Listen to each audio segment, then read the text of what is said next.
barang siapa yang sholat subuh di rakaat yang pertama membaca alam nasroh, di rakaat kedua membaca alam taro, maka kalau ada 2 alam di sholat qobliyah itu, maka Anda dijauhkan dari penyakit.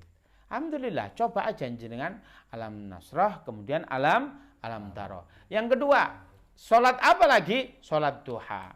Sholat duha ini ada 3 macam. Yang pertama, sholat duha yang pertama itu disebut sholat isyraq.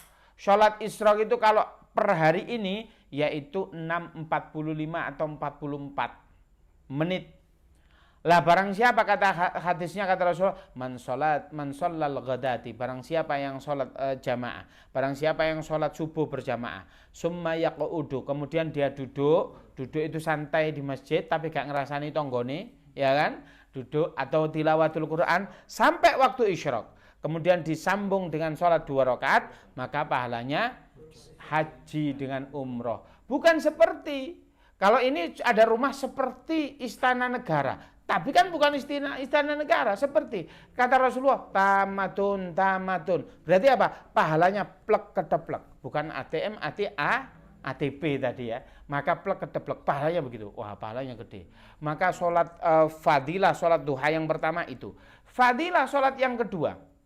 Oh, salah ini sudah tahu Ustaz, sholat yang kedua ini kan pahalanya biar rezeki kita lancar. Tapi saya nggak percaya itu. Kenapa? Saya sholat duha terus, tapi rezeki saya nggak lancar. Jam berapa sama sholat? Ya 8:30 yang afdol.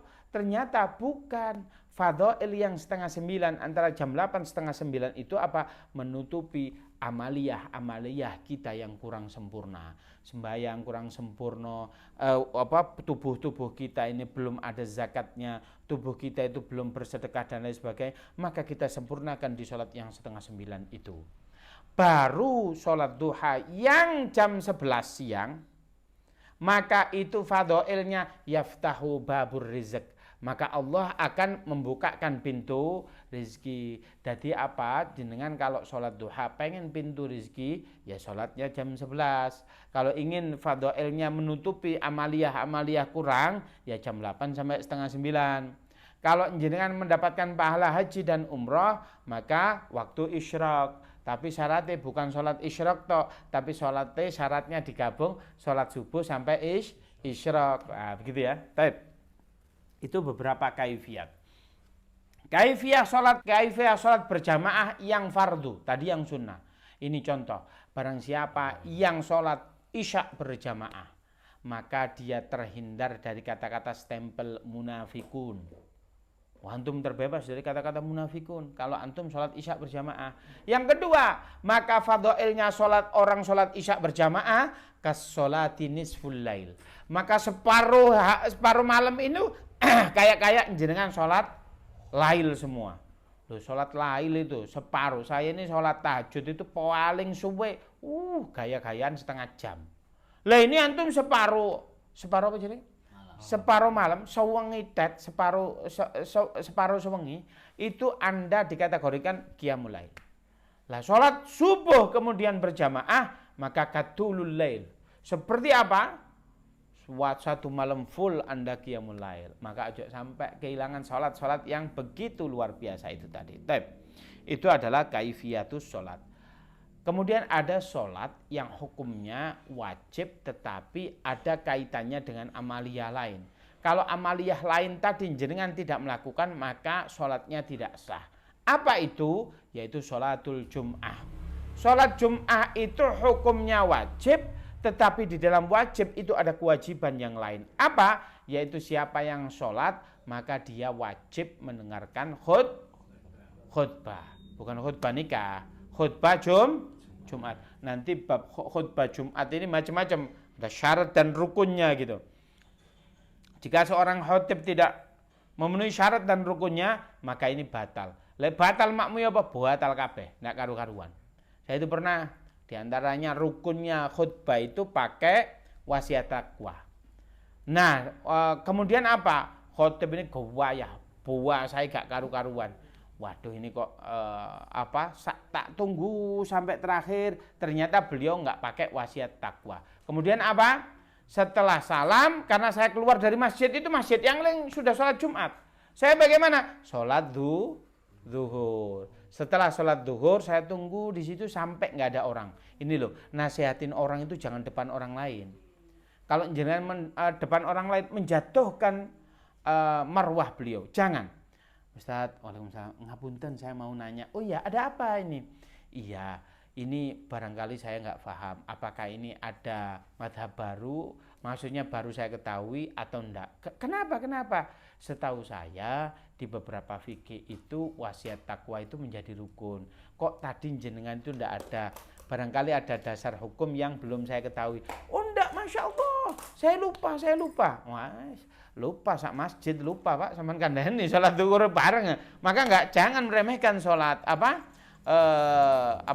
fikih itu tadi, khutbah itu tadi. Taib, itu muskilat. Taib, muskilat itu apa sih muskilat? Muskilat itu beberapa permasalahan di dalam salat, Yang pertama, apa sih hukumnya membaca bismillah tatkala Fatihah? Ini banyak pendapat. Pendapat yang pertama adalah sab'ul masani. Sab'ul masani itu Fatihah. Kalau dihitung Fatihah itu ada berapa ayat? 7. Termasuk bismillah apa enggak? Ayo didelok Qur'ane. Ada yang bawa Quran? Atau di HP-nya lah begitu. Coba jenengan lihat.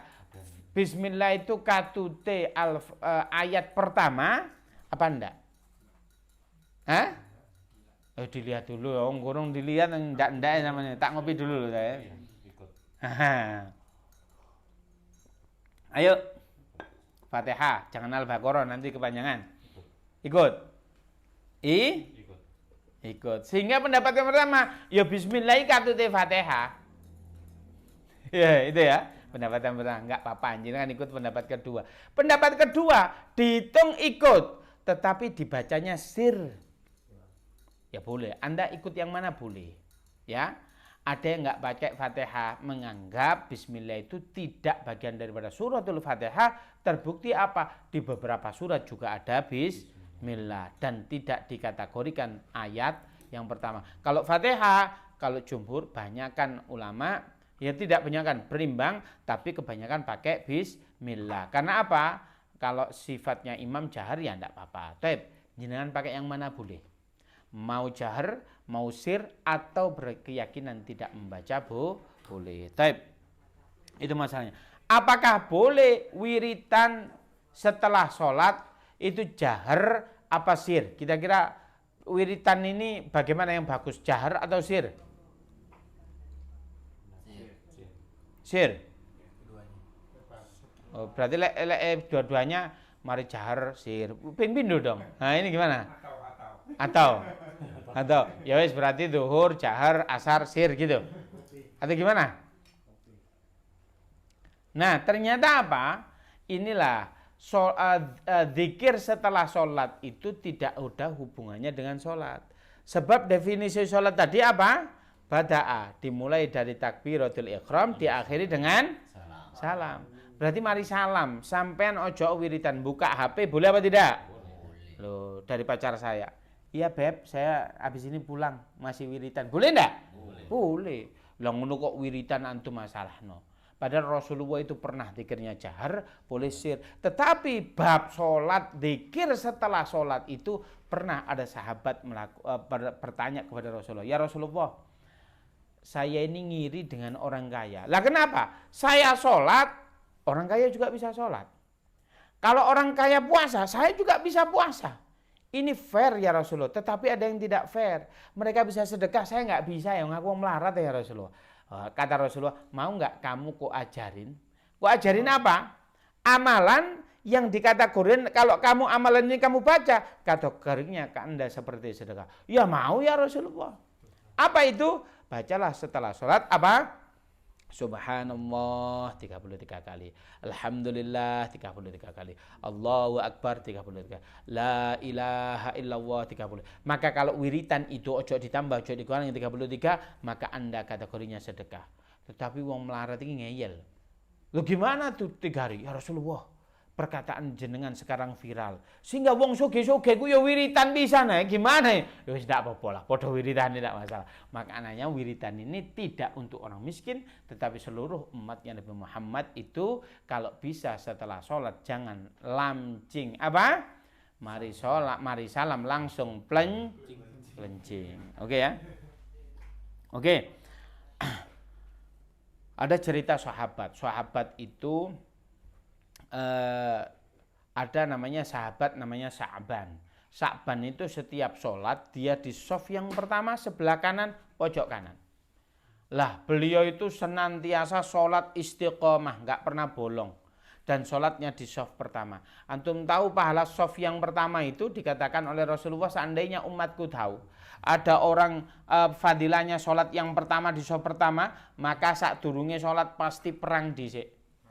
Saking gede nih, saya berpikir, lek iso-iso masjid itu digawe dawa, cek sak sof gitu ya. Lah itu gitu. Saking apa? Penting apa? Fadilahnya gede. Tapi lek kita kan gini, monggo. Loh, ini gimana sih kok nggak mau pahala gede ini kalian? Ya sudah, saya di depan. Jumatan saya nggak peduli, ono kosong saya terjal, saya di depan. Pahala paling gede gitu ya. Tidak ada ithar di dalam ibadah, tidak ada mendahulukan antum dulu, tidak ada itu di dalam ibadah. Makanya ada yang mau ibadah kayak Pak Faiz mau nikah itu ibadah apa enggak Pak Faiz? Oh ibadah. Kalau mau nikah lagi ya saya tidak perlu menyambakan, mau 2 mau 3 ya meneng-menengan langkuk gitu ya. Tapi itu ibadah. Nah, kayak Pak Faiz ini meneng-menengan ya mbo loro mbo siji nih Kak. Begitu ya. Baik. Kita lanjutkan. Nah kemudian sahabat Sa'ban ini suatu ketika saking istiqomahnya beliau tatkala itu sholat subuh nggak ada. Rasulullah itu perhatian mau qomat itu ada sahabat mau qomat, ya Rasul jangan qomat dulu, kita tunggu sahabat sebentar lagi. Kemudian beberapa menit kemudian ya Rasulullah bolehkah saya qomat? Tunggu dulu. Yang ketiga tunggu dulu. Yang keempat aqimus shalah, ya sudah sholat. Kemudian apa? Sholat. Setelah sholat Rasulullah berdiri. Apakah kalian tahu di mana sahabat Sa'ban? Wala wahid. Tidak ada yang mengatakan, saya tidak tahu ya Rasulullah. Kemudian, apakah Anda yang tahu rumahnya sahabat Sa'ban? Saya tahu ya Rasulullah. Maka Rasulullah bilang apa? Ya sudah. Ayo kita sambangi.